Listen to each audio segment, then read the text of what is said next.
Perkelahian yang melibatkan sejumlah driver ojek online di wilayah Kuta Utara, Bali sempat viral di media sosial, memicu perhatian masyarakat luas. Dalam video yang beredar terlihat sejumlah driver ojek online terlibat baku hantam dengan beberapa warga di tengah jalan.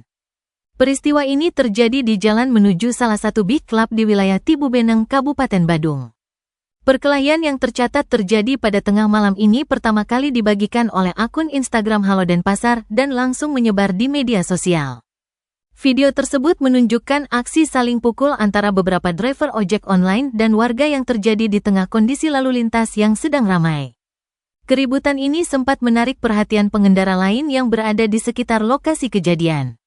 Meskipun rekaman video memperlihatkan kejadian dengan cukup jelas, penyebab pasti dari keributan tersebut masih belum diketahui. Menanggapi kejadian tersebut, Polsek Kuta Utara segera turun tangan. Pihak kepolisian telah mengamankan dan melakukan pemeriksaan terhadap pihak-pihak yang terlibat dalam perkelahian tersebut. Hingga kini, proses pemeriksaan masih berlangsung untuk mencari tahu lebih lanjut terkait penyebab dan kronologi kejadian.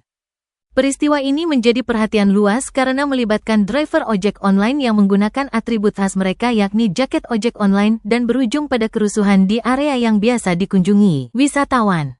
Polisi berharap dengan adanya pemeriksaan ini penyebab keributan dapat terungkap dengan jelas.